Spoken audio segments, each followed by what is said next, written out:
नमस्कार। भूमि आईएएस के budget special के केंद्रीय बजट 2022-23 के संपूर्ण विश्लेषण भाग 3 में आप सभी का स्वागत है।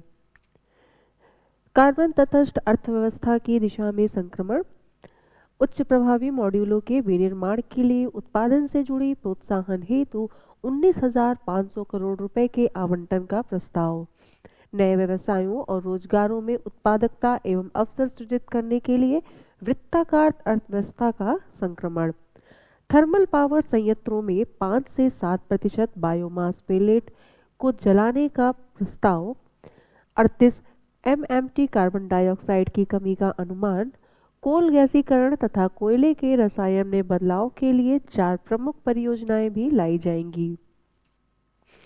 वित्त मंत्री ने जोर देकर कहा कि सार्वजनिक निवेश को आगे बने रहने की जरूरत है और 2022-23 में निजी निवेश और मांग को बढ़ाना भी जरूरी है।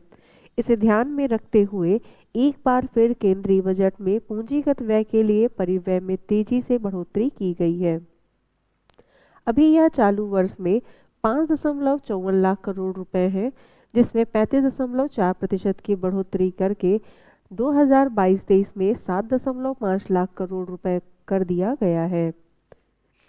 यह 2019-20 के व्यय से 2.2 गुना से भी अधिक बढ़ गया है और 2022-23 में यह परिव्यय जीडीपी का 2.9% होगा। इस निवेश के साथ सरकार का कारगर पूंजीगत व्यय 2022-23 में अनुमानतः 10.68 लाख करोड़ रुपए का हो जाएगा, जो कि जीडीपी का लगभग 4.1% होगा।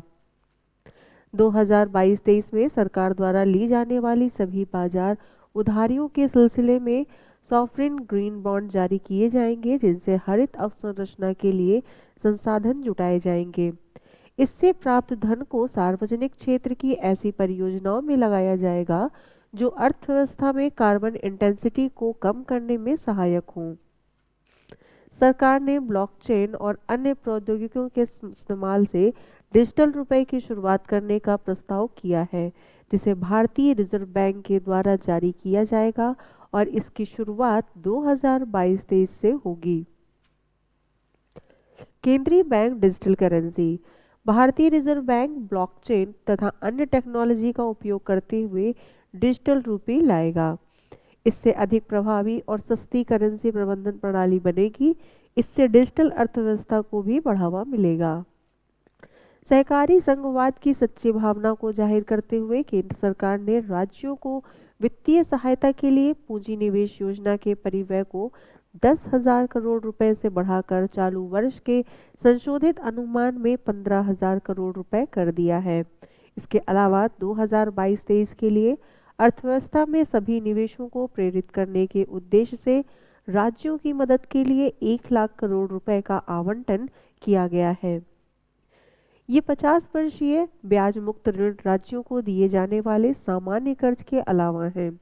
इस प्रकार के आवंटन का इस्तेमाल पीएम गतिशक्ति से जुड़े निवेशों और राज्यों की अन्य उत्पादक पूंजी निवेश में किया जाएगा। श्रीमती निर्मला सीतारमण जी ने घोषणा करते हुए कहा कि वर्ष 2022-23 में 15वें वित्त आयोग की सिफारिशों के अनुसार राज्यों को जीएसडीपी के 4% तक के राजकोषीय घाटे की अनुमति होगी, जिसमें से 0.5% बिजली क्षेत्र में सुधार से संबंधित होंगे। इसकी शर्तों के बारे में 2021-22 में ही अवगत करा दिया गया है। निवेश के लिए वित्त पोषण, राज्यों को वृहत राजकोषीय दायरा, सकल राजकोषीय घाटे में कमी, वर्ष 2020-21 आरई 4.6%, वर्ष 2021-22 बीई 3.7%। पूंजी निवेश के लिए राज्यों को वित्तीय सहायता प्रदान करने के लिए योजना परिव्यय में विस्तार, राज्यों को जीएसडीपी के 4% तक राजकोषीय घाटे की अनुमति, जिसमें 0.5% विद्युत क्षेत्र में सुधार से संबंधित, अर्थव्यवस्था में समग्र निवेश को प्रोत्साहित करने में राज्यों की सहायता के लिए 1 लाख करोड़ रुपए का आवंटन। अपने बजट भाषण के भाग 1 को समाप्त करते हुए वित्त मंत्री ने कहा कि चालू वर्ष में संशोधित वित्तीय घाटा जीडीपी का अनुमानतः 6.9% है, जबकि बजट अनुमान में यह 6.8% है।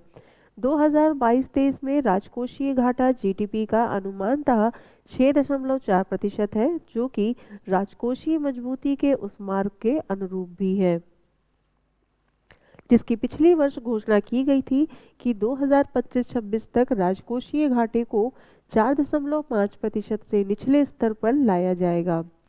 2022-23 के राजकोषीय घाटे के स्तर को निर्धारित करते समय उन्होंने मजबूती और टिकाऊपन के लिए सार्वजनिक निवेश के माध्यम से प्रगति के पोषण का आह्वान किया। केंद्रीय बजट 2022-23 के प्रस्तावों का अभिप्राय स्थिर और जानी पहचानी कर प्रणाली कर व्यवस्था की हमारी घोषित नीति पर कायम करते हुए और अधिक ऐसे सुधारों को लाना है जो एक विश्वसनीय कर व्यवस्था स्थापित करने की हमारी संकल्पना को आगे बढ़ा सके। श्रीमती निर्मला सीतारमण जी ने कहा कि यह कर प्रणाली को और भी अधिक सरल बनाएगा, करदाताओं को स्वैच्छिक अनुपालन के लिए प्रोत्साहित करेगा और मुकदमेबाजी को कम करेगा।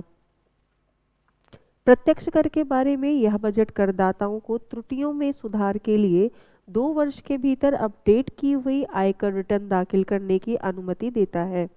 यह दिव्यांगजनों के लिए भी कर राहत प्रदान करता है। यह बजट सहकारी समितियों के लिए वैकल्पिक न्यूनतम कर दर और अधिभार में भी कमी लाने का प्रस्ताव करता है। स्टार्टअप के लिए प्रोत्साहन के तौर पर पात्र स्टार्टअप की शुरुआत की अवधि को एक अतिरिक्त वर्ष के लिए बढ़ा दिया गया है।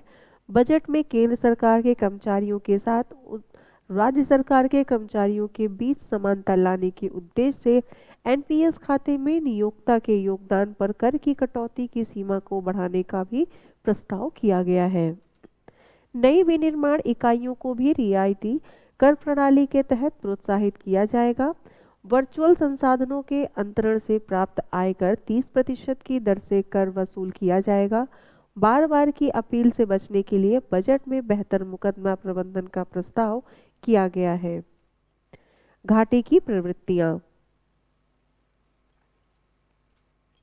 अप्रत्यक्ष कर के मामले में केंद्रीय बजट के अनुसार विशेष आर्थिक क्षेत्रों में सीमा शुल्क प्रशासन को पूरी तरह से सूचना प्रौद्योगिकी से सक्षम बनाया जाएगा। यह पूंजीगत वस्तुओं एवं परियोजनागत आयातों में रियायती दरों को क्रमिक रूप से हटाने और 7.5% का साधारण प्रशुल्क प्रदान करता है। बजट में सीमा शुल्क छूट और प्रशुल्क सरलीकरण की समीक्षा का उल्लेख किया गया है और इसमें 350 से अधिक छूट प्रविष्टियों को धीरे धीरे हटाए जाने का प्रस्ताव है। सीमा शुल्क दरों को घरेलू इलेक्ट्रॉनिक विनिर्माण को सुविधा प्रदान करने के लिए एक क्रमबद्ध तरीके से तैयार किया जाएगा। भारत में निर्मित कृषि क्षेत्र के लिए कार्यान्वयन और उपकरणों पर छूट को युक्तिसंगत बनाया जाएगा। स्टील स्क्रैप के लिए सीमा शुल्क छूट को बढ़ाया जाएगा। मिश्रण रहित ईंधन अतिरिक्त अलग उत्पाद शुल्क को आकर्षित करेगा। यह बजट अतिरिक्त कर के भुगतान पर अपडेटेड रिटर्न को फाइल करने के लिए कर प्रदाताओं को एक नए प्रावधान की अनुमति देता है। यह अपडेटेड रिटर्न संगत निर्धारण वर्ष के अंत से 2 वर्ष के भीतर दाखिल किया जा सकता है। श्रीमती सीतारमण जी ने कहा कि इस प्रस्ताव के साथ करदाताओं के भीतर भरोसा जगेगा, जिससे निर्धारित स्वयं उन आमदनी का घोषित कर पाएंगे जिसको पूर्व में उन्होंने अपने रिटर्न दाखिल करते समय नहीं दर्शाया था।